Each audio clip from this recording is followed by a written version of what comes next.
Bonjour et bienvenue sur la chaîne pour une nouvelle vidéo. Aujourd'hui, probablement la vidéo la plus importante que j'ai jamais faite, puisqu'on va voir ensemble l'importance de garder la tête fixe pendant le swing de golf.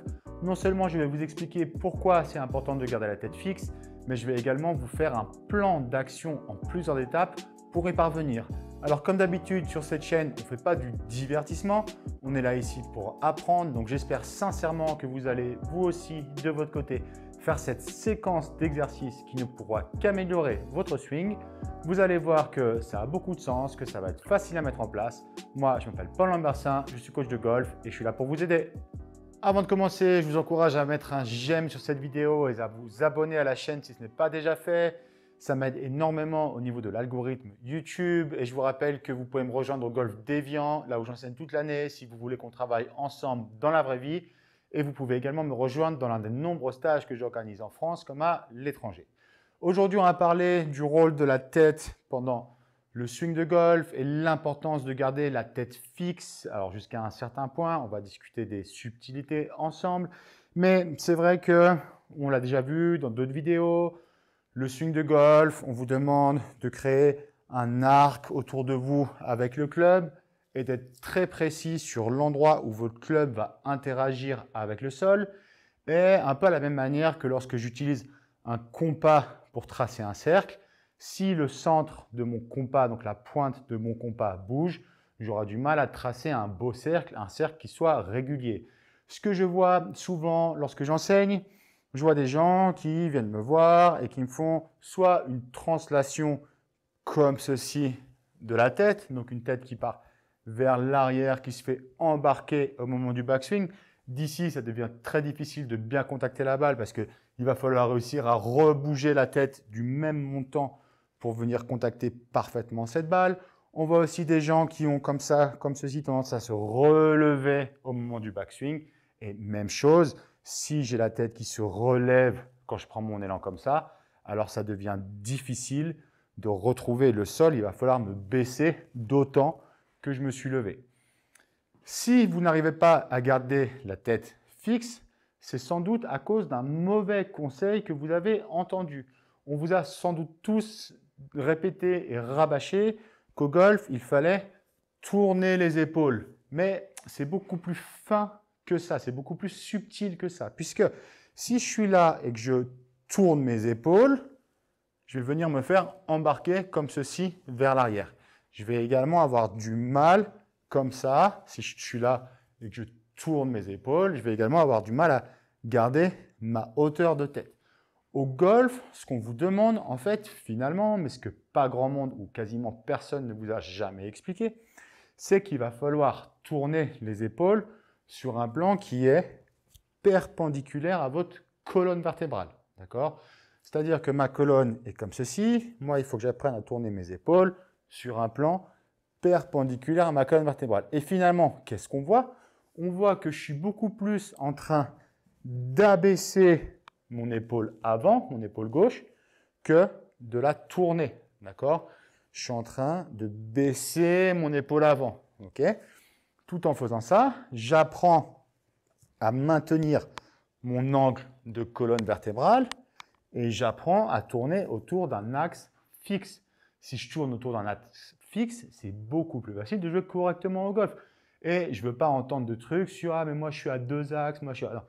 Tous les bons joueurs tournent autour d'un axe fixe et c'est ça qui fait qu'ils sont précis et réguliers. Pour l'apprendre, j'ai un plan en plusieurs étapes pour vous. J'ai déjà préparé, là, sur mon sac, un poste de travail que je vous encourage grandement à répéter chez vous. Au début, vous pouvez également utiliser un mur, c'est la même chose. Mais là, en l'occurrence, qu'est-ce que j'ai? J'ai mis mon sac de golf devant moi. J'ai mis une barre comme ça qui est normalement à peu près à la bonne hauteur.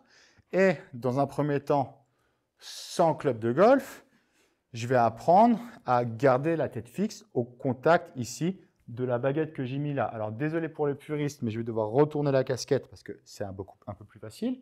Dans un premier temps, on va apprendre à faire ce mouvement en plaçant les mains comme ceci sur les épaules. Donc, je suis là comme ceci, je suis au contact de ma baguette. Je vais baisser mon épaule avant, monter mon épaule arrière. Et je vais faire la même chose de l'autre côté.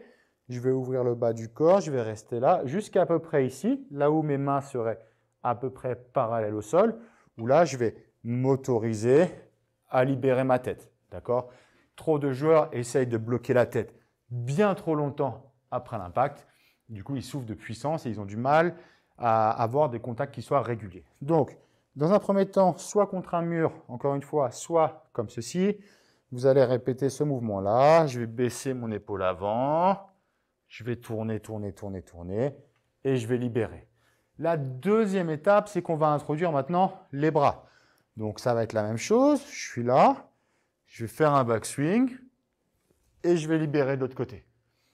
Encore une fois, la priorité de cet exercice, c'est de rester la tête au contact du manche. Là et là. Là, clairement, je n'ai pas de translation latérale, je n'ai pas non plus de jeu vertical et mon axe, l'axe sur lequel je pivote, est fixe. Encore une fois, là et là. Ensuite, vient le moment où on introduit un club, d'abord sans la balle. Donc, je suis là, comme ceci, là et là. Vous pouvez commencer par des mouvements un petit peu plus petits si vous le souhaitez. Je suis là, là et là. Prochaine étape, vous l'aurez deviné, ça va être de le faire avec une balle. Ce qu'on va faire lorsque vous faites cet exercice, je vous demande de vous moquer royalement de ce que fait la balle. Ça nous importe peu, d'accord? L'idée, c'est vraiment juste de réaliser un swing en gardant un axe stable. On va commencer par des tiers de swing, des demi-swings, des petits mouvements avec une intensité assez faible. Donc, même chose, mon seul et unique priorité, ma seule et unique intention, c'est de rester au contact de ma baguette. Bien sûr, n'oubliez pas de libérer juste après l'impact. Okay. Quand vous êtes à l'aise avec ça, quand vous l'avez fait plusieurs fois, vous pouvez même passer sur un plein swing. D'accord? Donc, je suis là, même chose, on n'est pas trop soucieux de ce que fait la balle, ce n'est pas ça qui nous intéresse. Ce qui nous intéresse, c'est de réussir notre exercice, d'apprendre quelque chose, de ressentir quelque chose. Donc, je vais pouvoir maintenant même le faire avec un plein swing. En l'occurrence, je vais vous dire que ici, j'ai mon fer neuf. Je n'ai pas beaucoup perdu de distance par rapport à d'habitude. J'espère sincèrement que déjà, grâce à cette vidéo, vous avez une meilleure conception de ce que vous devez faire avec votre corps et notamment vos épaules pour vous permettre de garder un axe et une tête qui soient fixes pendant toute la durée du swing. Et j'espère aussi que vous allez travailler de cette façon-là. Croyez-moi, c'est du temps qui est super bien investi pour votre swing de golf. Voilà, c'est tout pour aujourd'hui. Moi, je vous souhaite un bon entraînement et je vous dis à bientôt pour de prochains conseils.